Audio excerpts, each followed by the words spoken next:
3. Assalamualaikum warahmatullahi wabarakatuh.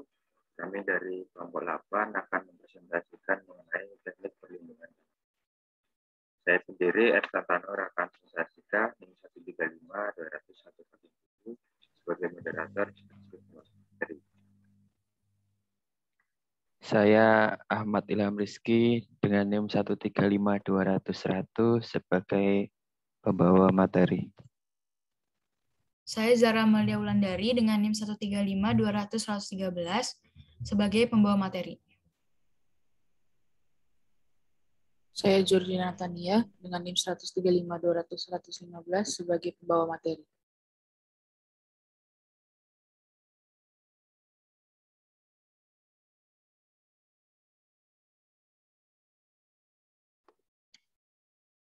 Terdapat 3 poin, definisi pengendalian.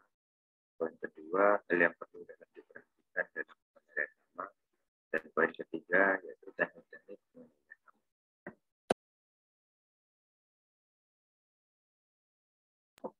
Definisi hama sendiri yaitu semua jenis organisme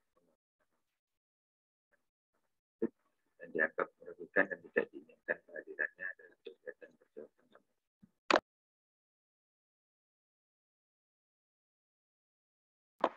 Pertama yaitu definisi pengendalian hama.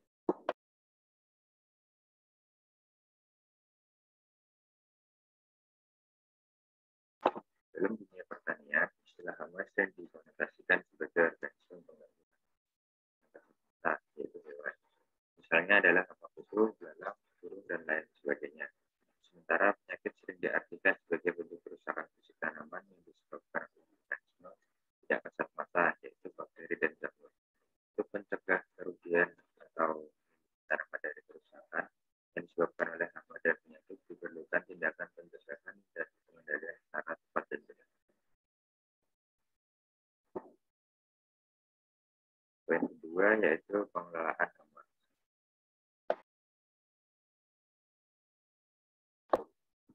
Hama adalah pemeliharaan dan penggunaan cara pengendalian yang bijaksana yang menjamin keadaan yang lebih baik dari segi ekonomi, ekologi, dan sosial. Praktek pengelolaan hama terdapat 3 bagian, yaitu pertama menentukan cara memodifikasi sistem hidup atau life system untuk menekan populasi hama sampai dengan tingkat yang bisa ditoleransi atau membawa hama.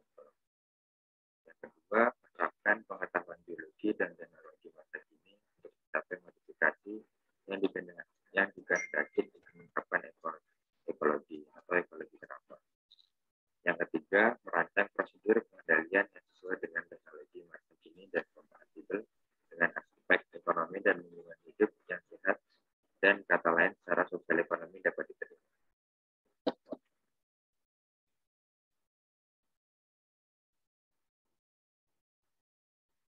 Selanjutnya, poin ketiga, teknik pengendalian hama akan dibacakan oleh teman saya.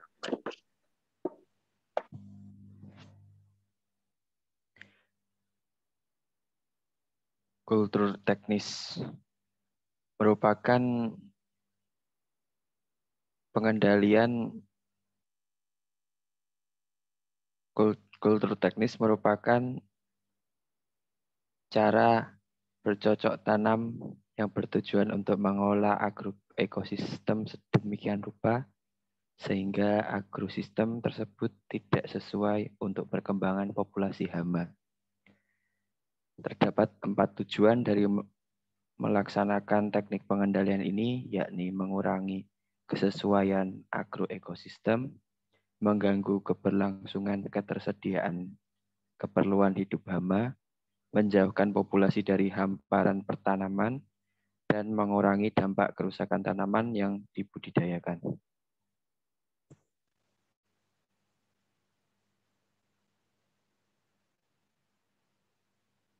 Keunggulan pengendalian kultur teknis ada 4, yakni relatif murah, aman bagi lingkungan, dapat dipadukan dengan cara-cara pengendalian lain, dan mudah untuk dilaksanakan.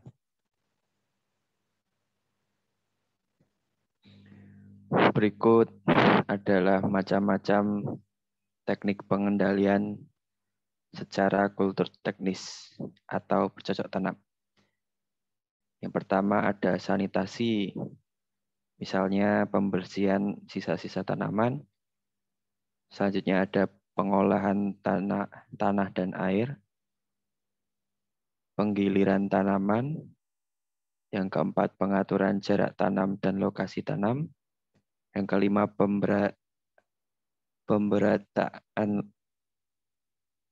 perataan lahan. Yang keenam, penanaman serentak. Yang ketujuh, penggangguan fenologi hama agar tidak sinkron dengan fenologi tanaman. Yang kedelapan, penghancuran tanaman menjadi inang atau memodifikasi habitat inang. Yang kesembilan, penghalangan peletakan telur oleh hama. Yang ke-10, penanaman tumbuhan atau tanaman perangkap hama. Yang 11, pemanenan secara bertahap.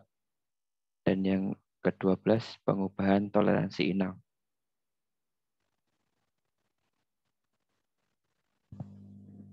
Penanaman varietas resisten atau tahan merupakan cara yang sangat efektif karena dapat menurunkan populasi hama dengan cepat. Sebagian besar tumbuhan memiliki daya tahan terhadap sebagian besar hewan pengganggu. Sistem pertahanan pada tumbuhan dapat dilihat dari sifat-sifat morfologis, fisiologis, serta perilaku yang merupakan hasil dari proses seleksi alam yang membutuhkan waktu yang sangat panjang. Akan tetapi, sebagian tumbuhan yang lolos seleksi alam tetap saja rentan terhadap sebagian perusak yang mampu menyesuaikan diri serta mengatasi sistem pertahanan tumbuhan di mana perusak tersebut disebut hama.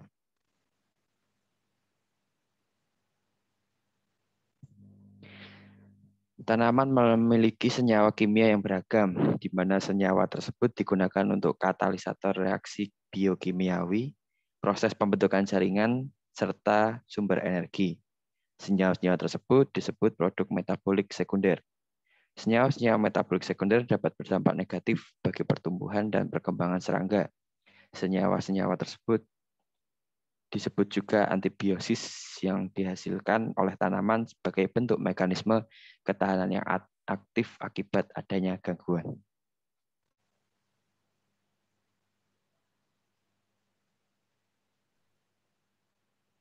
Selanjutnya saya akan menjelaskan mengenai pengendalian hama secara fisika. Pengendalian hama secara fisika dilakukan dengan memodifikasi faktor fisik lingkungan seperti kelembaban, suhu, dan faktor fisik lingkungan lainnya agar tidak sesuai untuk perkembangan populasi hama. Modifikasi yang dapat dilakukan seperti pemanasan, pembasahan, penggunaan lampu perangkap, dan penggunaan gelombang suara. Adapun keunggulan dari pengendalian hama secara fisika yaitu relatif murah dan tidak mengakibatkan pengaruh negatif terhadap lingkungan. Selanjutnya adalah pengendalian hama secara mekanik. Pengendalian hama ini bertujuan untuk membunuh atau mengusir hama secara langsung dengan menggunakan alat bantu. Salah satu contohnya yakni pengusiran burung menggunakan tali tarik dan orang-orang sawah ketika padi menguning. Adapun keunggulan dari pengendalian hama secara mekanik yakni relatif murah, tidak mengakibatkan pengaruh negatif terhadap lingkungan, peralatan yang digunakan pun sangat sederhana, namun kekurangan dari pengendalian secara mekanik ini yaitu memerlukan tenaga yang banyak.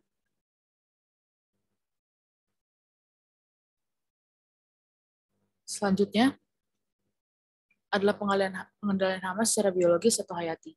Pengendalian hayati atau biological control merupakan suatu pengendalian organisasi pengganggu tumbuhan atau OPT oleh musuh alami atau agensia pengendali hayati.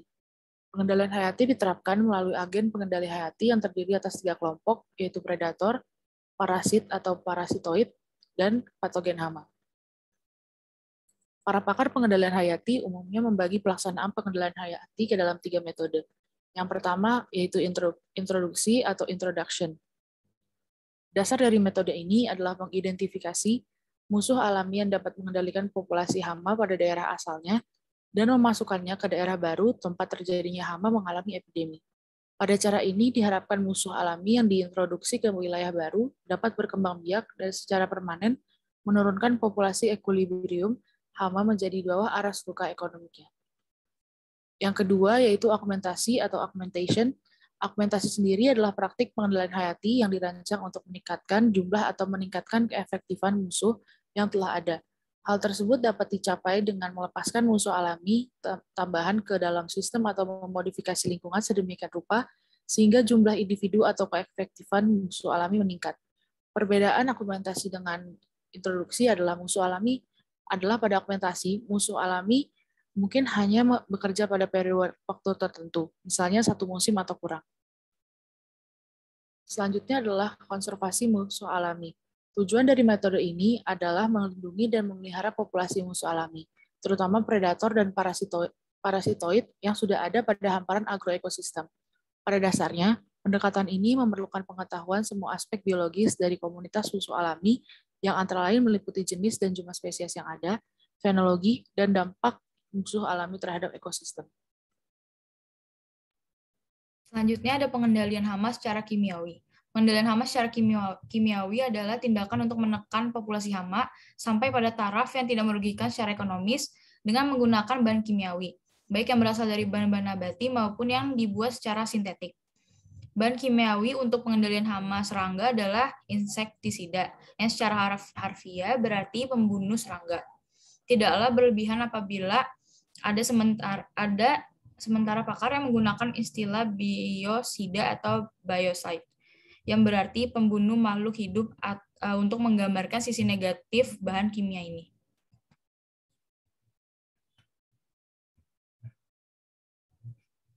Kemudian ada fungisida. Fungisida merupakan bahan kimia yang mampu membunuh jamur tertentu. Digunakan untuk menghambat pertumbuhan jamur atau menekan perkecambahan spora, dan berfungsi sebagai agensia fungistatik. Kemudian ada 3 macam fungisida. Yang pertama itu ada protektif. Fungisida protektif ini merupakan fungisida yang mampu melindungi tanaman atau struktur tanaman menghadapi infeksi oleh patogen pada tempat aplikasi. Lalu yang kedua ada eradikan, merupakan fungisida yang diaplikasikan di mana patogen sudah ada atau mengendalikan penyakit setelah infeksi sudah dimulai. Lalu yang ketiga ada sistemik, merupakan fungisida dengan bahan yang menghambat secara luas aktivitas fungisidal setelah diserap dan ditranslokasikan dalam tanaman.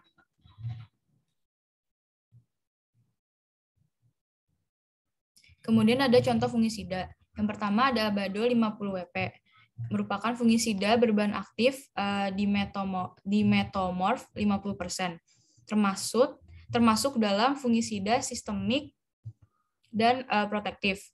Lalu yang kedua ada Acapella System 280SC. Jenis ini merupakan fungisida jenis sistemik, preventif, dan kuratif.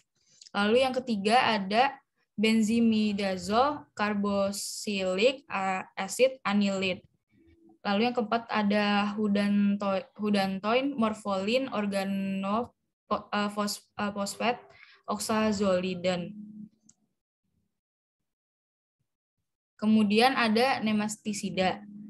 Pengakuan dari terjadinya penyebaran luas nematoda parasitik tanaman dibuktikan oleh peningkatan penggunaan nematisida kimia. Nematisida sekarang ini digunakan lebih besar untuk tanaman yang berpotensi memberikan pengembalian ekonomi tinggi per unit area, lewat rumah kaca dan tanaman pohon. Nematisida secara umum dibagi menjadi 2 grup utama, yaitu ada fumigan atau cairan yang mudah menguap dan non-fumigan yang larut dalam air.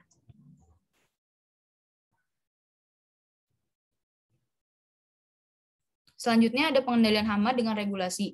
Pengendalian hama dengan regulasi atau pest control by regulation adalah teknik pengendalian hama dengan membuat peraturan-peraturan atau kebijakan-kebijakan dengan tujuan mencegah penyebaran hama di suatu wilayah.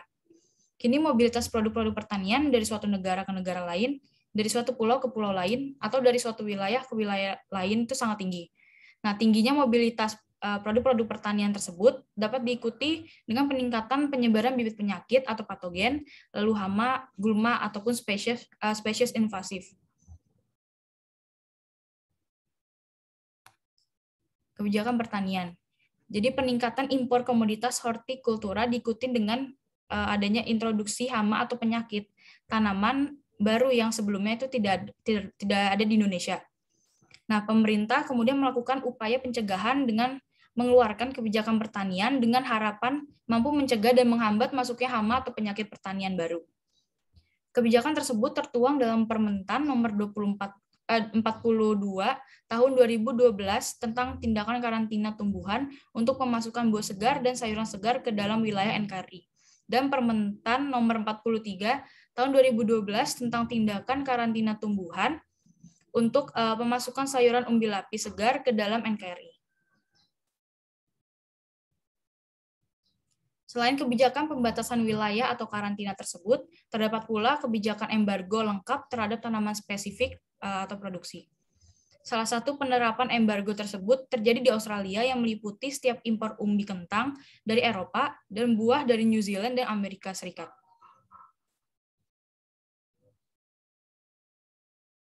Selanjutnya ada pengendalian hama terpadu atau PHT.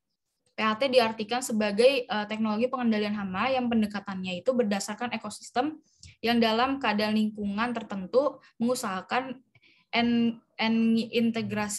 integrasian berbagai teknik pengendalian yang selaras satu sama lain.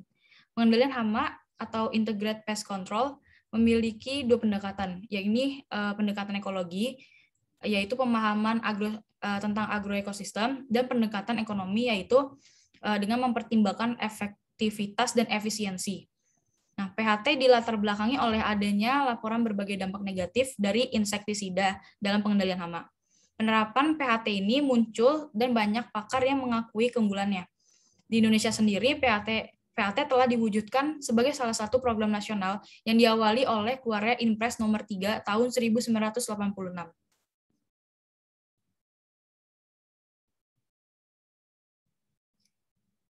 Penerapan PHT sebagai program nasional yang ditandai dengan keluarnya Inpres nomor 3 tahun 1986.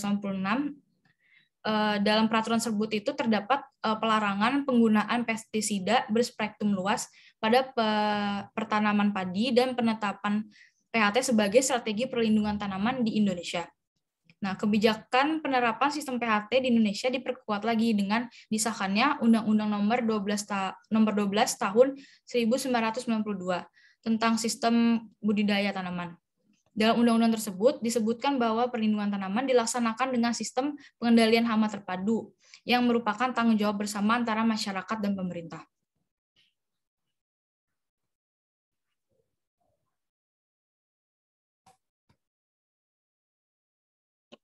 Sekian presentasi dari